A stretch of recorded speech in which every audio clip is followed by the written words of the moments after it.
Rasululloh sallallohu alayhi vasallam 70 dan ortiq firqa zalolatda bo'ladi deganlar.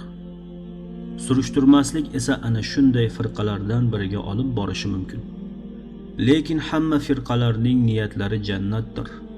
Ularning ham ko'zlagan maqsadlari to'g'ridir, lekin tutgan yo'llari zalolatdir.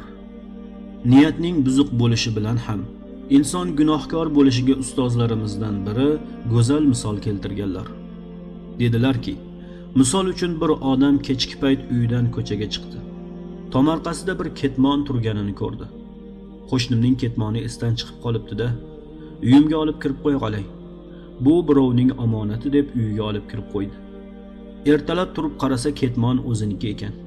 Qorong'uda tanimagan ekan. Alloh taolo shu amali uchun u kishiga omonatgo'y deb savob yozdirib qo'yar ekan. Endi buning aksi bo'lsa-chi? Deylik, shu odam ko'chaga chiqsa. Tomorqada ketmon turibdi, xayol qildi. Qo'shnim ketmonini unutib qoldiribdi. Endi buni hech kimga aytmay, uyimga olib kirib qo'yib, bildirmay ishlatib yuraveraman dedi. Ertalab turib qarasa, o'zining ketmoni ekan. Endi Alloh taolo bu kishining nomi va a'moliga o'g'ri deb yozdirib qo'yar ekan. Qarangki, o'zining buyumi bilan ham savobga ishladi, ham gunohkor bo'ldi. Niyat shunaqa bir narsa ekanki, hatto insonning taqdirini hal qilib qo'yar ekan. Niyatning o'rni qalb deydilar ulamolar. Iymon ham qalbda o'rnashgan deydilar. Iymonsiz amal maqbul emas. Bu narsalarning hammasi ma'naviyatga taalluqlidir. Bizda esa ma'naviyatga juda kam e'tibor beriladi. Insonda mana shu biz bilgan oshqozon bo'lgani kabi, qalbida ham ko'zga ko'rinmas ma'naviy oshqozon bordir. Bu oshqozon osh-non talab qilmaydi. Uning o'zi ma'naviy bo'lganligi sababli talab qilgan ozuqasi ham ma'naviydir. Ko'pchilik insonlar bunga beparvodirlar.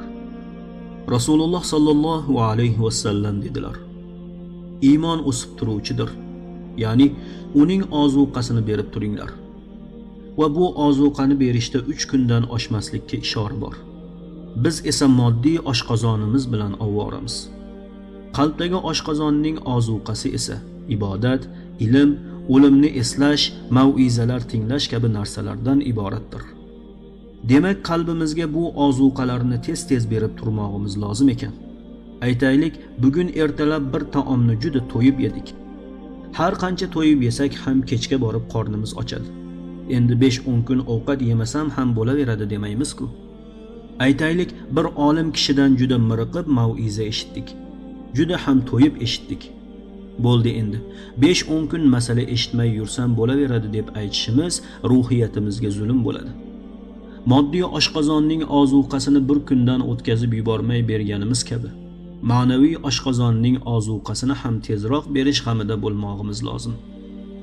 O'limni eslash iymonga katta ozuqa beradi. Shuning uchun avvalgi zamonlarda ayrim odamlar o'zi uchun oldindan qabr kovlab olar ekanlar. Vaqti bilan o'sha qabrga tushib, o'lik kabi yotib olib, o'ziga o'zi dashnom bera boshlar ekan. Ya'ni o'ziga o'zi, mana qabrga ham kelding. Go'yo hech ham o'lmaydiganday yurganding o'zingcha. Mana o'lding ham. Endi biror savob amal ham, gunoh amal ham qo'lingdan kelmaydi. Qancha savob amallarni niyat qilding-u, lekin qila olmading. Endi esa afsus nadomatdan boshqa narsaga qodir emassan deb o'ziga o'zi dashnom berganidan so'ng, yana o'ziga o'zi bo'pti tur o'rningdan. Senga ozgina muhlat beramiz. Qila olmagan savob amallaringni tezroq bajarishga kirishgin deb o'rnidan turib qabrdan chiqib ketar ekan. Va shu holatni tez-tez takrorlab turar ekanlar. Alloh taolo aytadi: قل لن ينفعكم الفرار إن فررتم من الموت أو القتل وإذا لا تمتعون إلا قليلا. Ey Muhammad alayhissalom, ayting, agar sizlar o'lishdan yo o'ldirilishdan qochsangizlar, bu qochish sizlarga biror foyda bermas. Ya'ni faqat ajallaringiz butkunicha o'limdan qochishlaringiz mumkin. Demak, sizlar juda oz, ya'ni ajallaringiz yetguncha foydalanursizlar xolos. Ahzob surasi 16-oyat. Bizdachi, agar biror yerda o'lim haqida gapirib qo'ysak, darhol og'zimizga uradilar va namuncha nafasing sovuq deya dashnom beradilar. O'limni hech kim eslagisi kelmaydi, ya'ni o'limdan qo'rqamiz. Nima uchun shunday? Chunki o'limga tayyor emasmiz. Qo'limizda olib ketadigan arzigulik narsa yo'q. Buni o'zimiz ham yaxshi bilamiz, lekin nega taraddud qilmaymiz? Rasululloh sallallohu alayhi vasallam: "Ey qizim Fatima, otam payg'ambar deb xotirjam bo'lib g'aflatda qolmagin. Oxiratingni tayyorgarligini ko'rgin. U kunda hech kim hech kimga asqotmas. O'zimning holim ne kechishini Allohim bilur" dedilar. Demak, Rasululloh sallallohu alayhi vasallamday zotki, shunday degandan keyin qolganlarga yo'l bo'lsin. Biz nimaga suyanib xotirjam ekanmiz? Hayronman. Agar amallarimiz biz o'ylaganday ko'p bo'lsa, ular qabul bo'ldimi yoki yo'qmi? Alloh taolo bilur. Bir kishi Hasan Basri rahimahullohga dedi: "Men o'limdan qo'rqaman va uni xush ko'rmayman." Hasan Basri dedi: "Chunki sening moling orqangdadir. Shuning uchun xush ko'rmaysan. Agar molingni oldinga o'tkazib olganingda edi, molingga tezroq yetib olish senga xush ko'ringan bo'lar edi."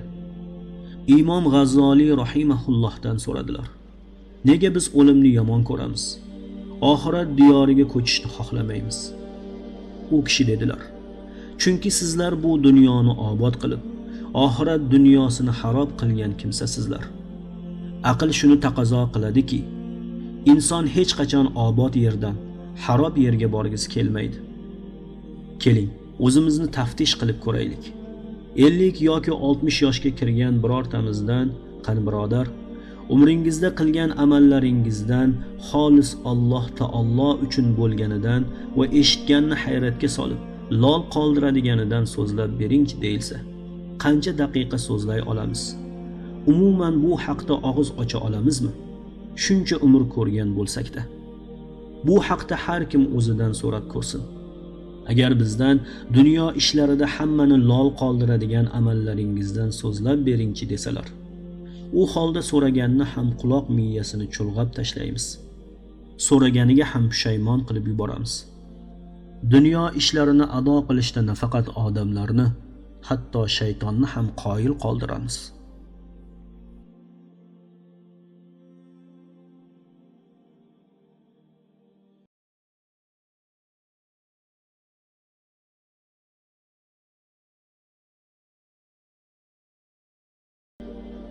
Rasululloh sallallohu alayhi vasallam dedilar: "O'lim sizning soyangiz kabidir. Go'yoki siz bilan birga bir otga minib olgan odam kabi." Alloh taolo aytadi: "Odamlarga qiyomatning hisobi yaqin, lekin ular undan g'aflatdalar." O'zimizcha qiyomat alomatlarini sanaymiz. Hali Dajjal chiqish kerak yoki Mahdi kelish kerak. Qiyomatga hali ancha bor deb o'zimizni xotirjam sezamiz. Bu alomatlar bizni nega xotirjam qilsin? Vaholanki bu alomatlar bu dunyoning o'limining alomatlari. Inson o'limining hech qanday alomatlari yo'q. Har kimning o'limi u uchun qiyomatdir. Rasululloh sallallohu alayhi vasallam dedilar: "O'ng tomonimga salom berib, chap tomonimga salom berishimda ajal menga yetmasligiga kafolat bera olmayman." Aytadilarki, inson vujudiga kirayotgan har bir nafas, chiqayotgan nafasga ko'risha olmay qolsak alvido deb turar ekan. Insonning o'limi o'zi bilan shu qadar yonma-yon boradi. G'azzoliy rahimahulloh aytadi: "O'lim shunday narsaki, sen bilan va'dalashmaydi, elchi ham yubormaydi, sen bilan uchrashadigan joyini ham belgilamaydi. Qishda yoki yozda kelaman demaydi, yoki yoshligingda emas, qariganingda kelaman ham demaydi. Sen bilan hech bir narsada ahdlashmaydi, balki to'satdan keladi." Hasan Basri rahimahullohga bir odam dedi: "Kecha biz bir majlisda Alloh taoloning rahmatidan so'zlashib, quvonib qaytdik." Hasan Basri rahimahulloh: "Undan ko'ra Alloh taoloning g'azabidan so'zlashmabsiz-da" dedi. Alloh taoloning faqat rahmatigagina suyanib qolish insonni beparvo qilib qo'yadi. G'aflatda qolishiga sabab bo'ladi. Bunday holat shaytonga ham qo'l keladi. ya'ni har qanday ishlarda Alloh taolo kechiradi, qilaver deydi. Insonni oson chalg'itadi. G'azzoliy rahimahulloh aytadi: ey inson, Alloh taoloning rahmatiga bir yo'la suyanib qolmagin. 3 oyda o'tib ketadigan qishga qanday tayyorgarlik ko'rasan? O'tin, ko'mir olasan, issiq kiyimlaringni tayyorlaysan, yemak ichmagingni g'amlaysan. Qish esa bor yo'g'i 3 oyda o'tib ketadi, lekin oxirat diyori esa abadiydir. Shu abadiy dunyoning ishida Alloh taoloning rahmati ulug' deb beparvosan. Nega qishni ham Alloh taoloning rahmatiga havola qilib qo'ymaysan? Alloh taoloning rahmati ulug', karami keng, qishning sovug'idan o'zi saqlab oladi demaysan. O'tin ko'miringni g'amlaysan-ku. Ey nodon, o'sha issiq kiyimsiz, o'tin va ko'mirsiz Alloh taolo qishning sovug'ini sendan daf qilmaganiday, oxiratdagi azobni ham amalsiz daf qilmaydi.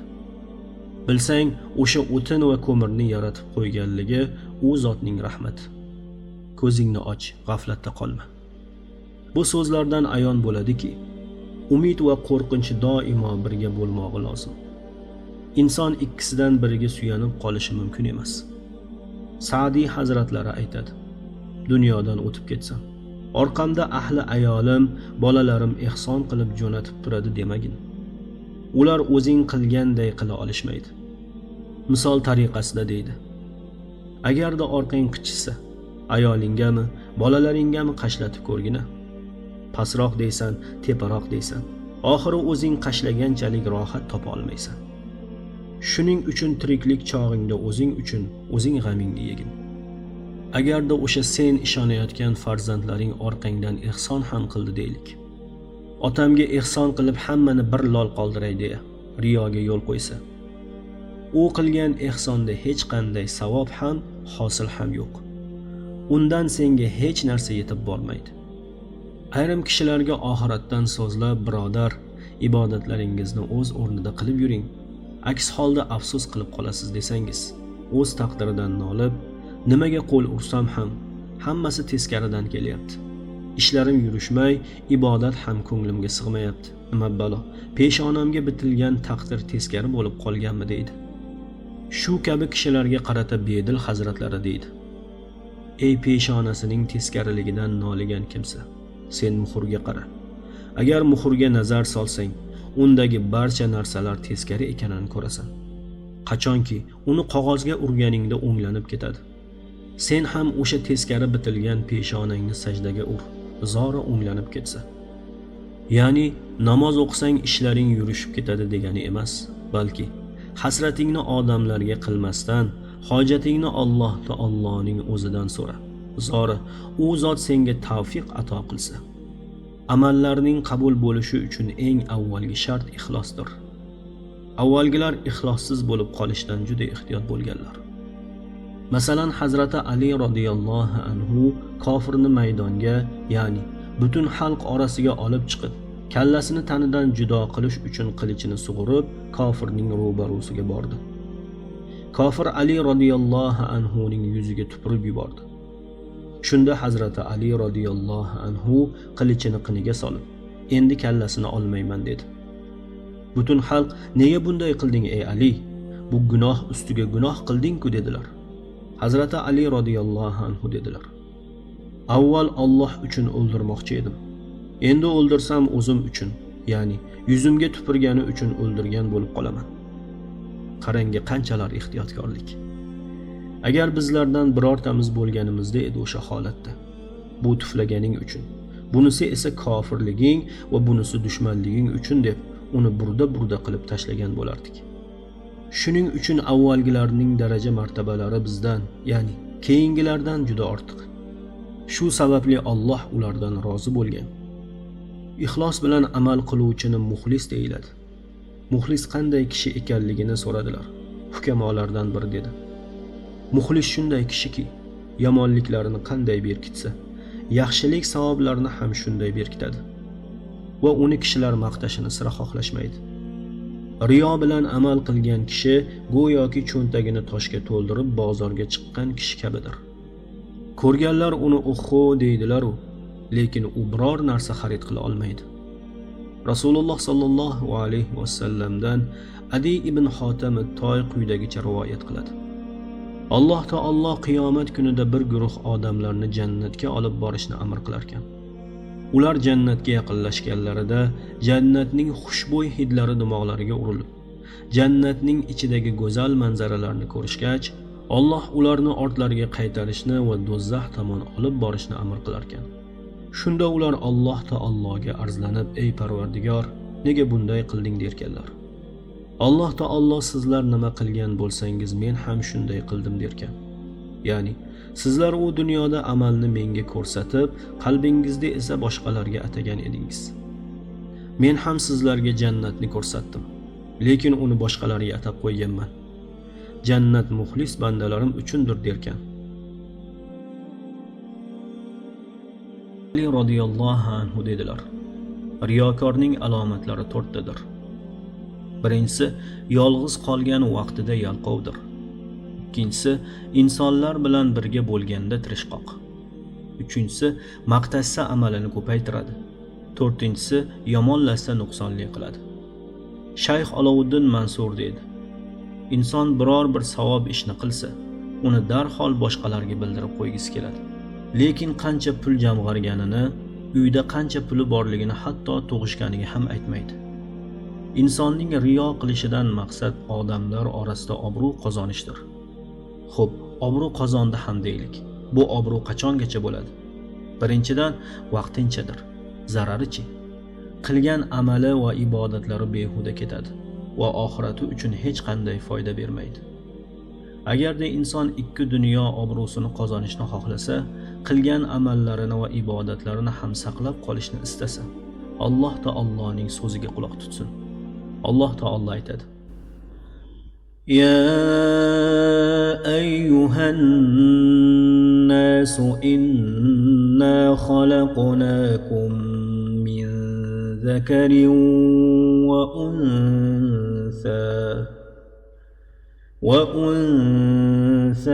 وجعلناكم شعوبا وقبائل لتعارفوا إن أكرمكم عند الله أتقاكم إن الله عليم خبير. Albatta sizlarning Alloh nazdidagi eng hurmatli rog'ingiz taqvodorrog'ingizdir. Hujurat surasi 13-oyat. Ya'ni Alloh taolo huzurida hurmatli bo'lmoqlik eng oliy martaba. Ya'ni ikki dunyo saodatidir. Bundan ko'ra ulug' martaba yo'q. Biz esa qandaydir vaqtinchalik narsalarni ko'zlayapmiz. Shuning uchun har bir amalimizda Alloh taolodan boshqasini ko'zlamasligimiz lozim. Hozirgi davrimizda ham oramizda keng tarqalgan, hatto odatga aylanib qolgan so'z Alloh rozi bo'lsin deyish yaxshi odat. Lekin buning ham o'ziga yarasha shartlari bor. Ya'ni bu so'zni Alloh rozi bo'ladigan ishlarga aytmoqlik kerak.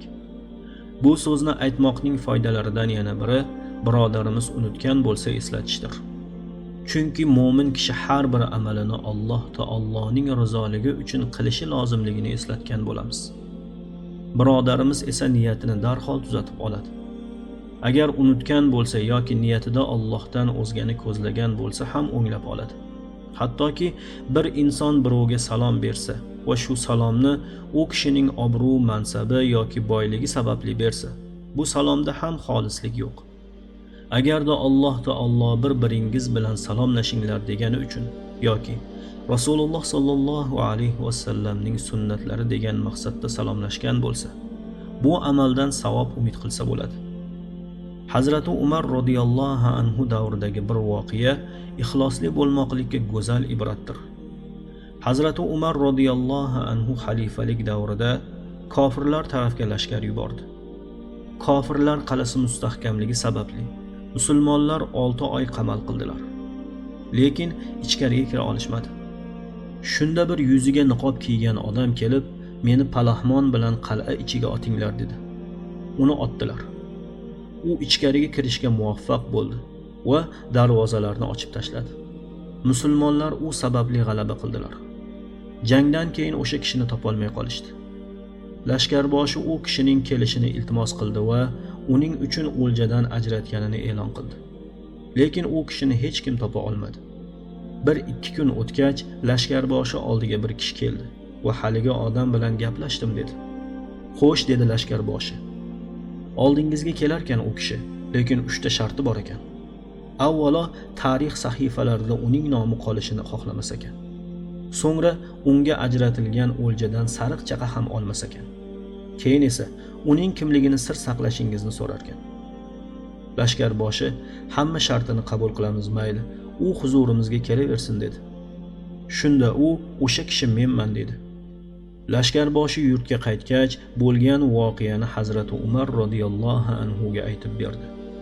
Umar radhiyallohu anhu, "Ey Allohim, qiyomat kunida o'sha bandang bilan yonma-yon turishni nasib etgin", deb Alloh taologa yolvorib duo qildi. Qarang qanchalik ehtiyotkorlik. Amalning ixlos bilan bo'lishi, riyo bo'lib qolmasligi uchun hatto yuzini to'sdi. O'lja ham u kishiga halol edi, lekin amalining xolis bo'lishiga o'sha ham nuqson yetkazib qo'ymasin deb o'ljadan voz kechdi. Hazrati Umarday jannati ekanligi bashorati qilingan inson ham u bilan birga qiyomat kunida yonma-yon bo'lishni Allohdan so'rab duo qildi. Hazrati Umar radhiyallohu anhu o'sha davrning xalifasi edi. Bu voqea Alloh taolo huzurida hurmatli bo'lay desang, taqvoli bo'l degan oyatga yana bir dalildir. Bu amalning ta'siri nima uchun juda kuchli bo'ldi? Sababi bu amaldagi ixlos yuqori darajada bo'lganligidandir. Hatto Hazrati Umarday Faruq tahallusini olgan kishi ham uning maqomini orzu havas qildi. Biz esa arzimas dunyo manfaatlarini o'ylab yoki qandaydir kimsalar orasida obro' qozonmoq niyatida riyo qilib, amalimizni yo'qqa chiqarib, o'zimizni esa shirkka ro'baro qilib qo'ymoqdamiz. Ulamolar aytadi, bir yerda bir gunoh ish sodir bo'lsa va bir odam uni eshitib, "Men ham o'sha yerda bo'lmabman-da" deb aytsa, o'sha yerda bo'lganlarga qanday gunoh yozilsa, u odamga ham xuddi shunday gunoh yoziladi. Agar aksincha yaxshi ish sodir bo'lsa, hammasi o'z-o'zidan aksincha bo'ladi. Ya'ni havas qilganga yaxshilik yoziladi. Bularga sabab yana o'sha qalbdagi niyatdir. Har bir inson o'z qalbini shaytondan saqlashi farz ayin bo'lib, saqlashning yagona yo'li esa ilm o'rganish tufayli vujudga keladi. Ko'p kishilar ma'naviyat bilan hisoblashmaydi. Asosiy e'tiborni jasadga qaratishadi. Jasad o'zi nima? Fikr yuritib qarasak, bu ruhning libosi. Libos esa ma'lum muddatga qadar kiyiladigan narsa. Demak, ruh uchun jasad mana shu dunyodagina kiyib yurishi uchun Alloh taolo ato qilgan libos ekan. Gunohlar asosan shu jasadning rohatini ko'zlash sababidan sodir bo'ladi. Jasadimiz nimani talab qilsa, shuni darhol berishga shoshilamiz. Ya'ni ochman desa yediramiz, chanqoqman desa ichiramiz, charchadim desa dam oldiramiz va hokazo. Ya'ni uni avaylaymiz, parvarishlaymiz va uni urintirib qo'yishdan ehtiyot bo'lamiz. Demak, libosni parvarish qilish bilan ovvoramiz. Agarda uni ehtiyot qilib, Alloh taolo buyurgan toat ibodatda undan foydalanib, oxiratimiz uchun uni ishlatib qolsak, nur ustiga nur bo'lur. Aslida bu dunyoda jasaddan ko'zlangan maqsad ham shu. Lekin biz esa oxirat uchun nafi tegmaydigan mana shu dunyoning ayshu ishratlari uchungina undan foydalanmoqdamiz. Bu maqsadga muvofiq emas. Bu hayot dunyoda ruh bilan jasad go'yoki ajralmas do'st kabidir. Lekin jasad mana shu dunyodagi vositadir va fonidir. Ammo ruh esa abadiydir. Alloh taolo ham ruhlarni bir paytda yaratib, ularning bu dunyoga kelishlarini navbat bilan taqdirlab qo'ydi. Demak, ruhlar hammasi yoshda teng barobardir. Endi tug'iladigan insonning ruhi ham hozirda mavjud. Ya'ni ruhning jasadga kiritilishi Rasululloh sallallohu alayhi va sallamning hadisida vorid bo'lganiday ro'y beradi. Demak, ruh doimo mavjud bo'lib, insonning asosini tashkil etadi. Ism ham o'zimiz sezmagan holda ruhga qo'yilar ekan. Bunga bir misol. Chaqaloq tug'ilganda agar u bir lahza ovoz chiqarib, yig'lab so'ng hayotdan uzilsa, unga ism qo'yilib, janoza o'qiladi. Demak, ruh bilan jasad bir lahza bo'lsa ham bu dunyoda birga bo'ldilar. Ya'ni go'dak hayotiga qadam qo'ydi-da, ketdi.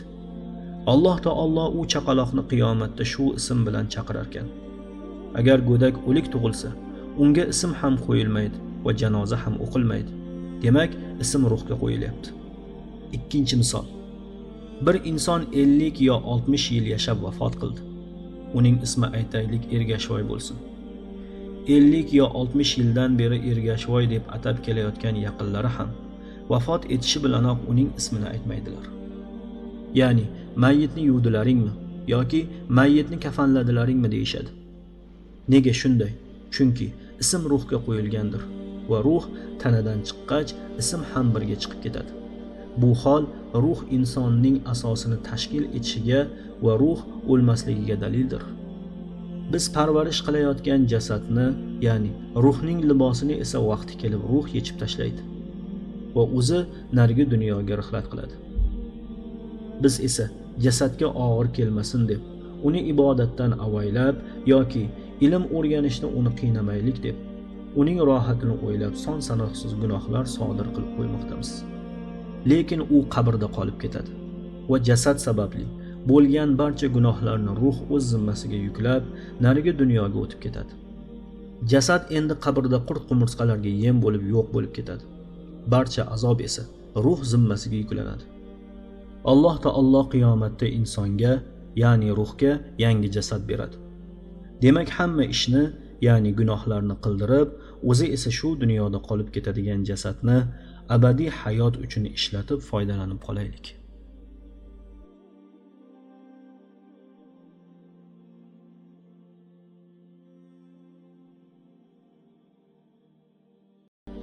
Insonlarning sayyidi bo'lmish Abu Bakr Siddiq radhiyallohu anhu ham jasadga hech qanday e'tibor qilmagan ekanlar.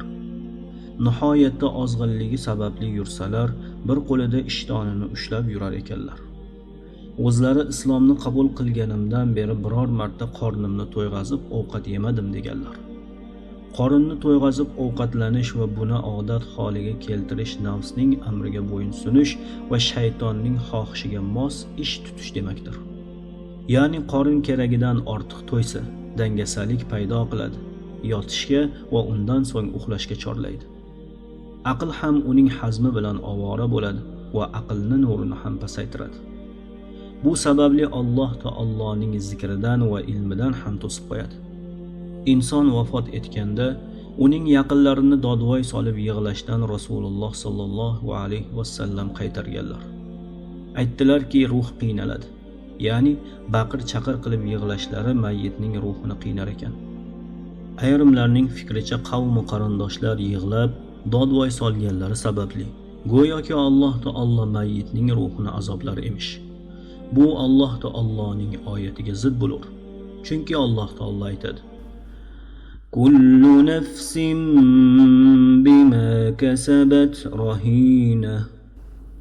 Har bir jon o'zi kasb qilgan amali sababli do'zaxda ushlanguvchidir. Muddassir surasi 38-oyat. Ya'ni har kim o'z qilmishi uchun o'zi javob beradi. Ruh jasaddan ajralgandan so'ng u bu dunyodan uziladi, lekin narigi dunyoga ham hali qadam qo'ymaydi. Toki mayyit o'sha uyda ekan, ruh ham o'sha xonadonda turadi. Mayyit qabrga qo'yilgach, so'roq savol boshlanadi. Mayyit yaqinlarining dodvoy solishligi sababli mayyitning qiynalishi shunday bo'lishi mumkinki, yuzlagan qarindoshlar bitta odamdan ajrab dodvoy soladilar. Vafot qilgan odamchi, u yolg'iz o'zi yuzlagan odamdan ajraydi. Qarindoshlar bitta odamni yo'qotib qo'ygani uchun shuncha dodvoy. Mayyit esa o'zi yolg'iz yuzlagan odamni yo'qotadi. Kimga qiyin? Ruh o'sha xonadonda ekan, hammani ko'rib turadi. Va ruh aytib turar ekan: Ey birodarlar, men bu dunyoga aldandim deb hammani ko'rib turar ekan. O'sha paytda kimga qaramasin, aka-ukasigami, yo bolalarigami, turmush o'rtog'igami, kimga qaramasin, hamma dodvoy qilayotganini ko'rib albatta qiynaladi-da. Demak, vafot qilganga osoyishtalikni va rohatni iroda qilsak, tahlil aytib, Alloh taologa u uchun istig'for aytib, uning haqqiga duolar qilmog'imiz o'sha mayyit uchun mehribonligimiz bo'lar ekan. Afsuski, bunday dodvoy solib yig'lashlar ayollar ichida juda ham urf-odatga aylanib qolgan. Biz ruhning o'zi haqida hech narsa deya olmaymiz. Ya'ni, uning holati haqida birorta so'z ayta olmaymiz. Hozirgi zamonda Yevropa olimlari ruhning og'irligini tortib ko'rdik. Uning og'irligi taxminan 3 grammga teng ekan deb da'vo qilmoqdalar. Bu albatta asossiz puch gap. Chunki Alloh taolo ruh haqida insonga hech qanday ilm bermadi. Alloh taolo aytadi: "Va yas'alunaka 'anir ruh قل الروح من أمر ربي وما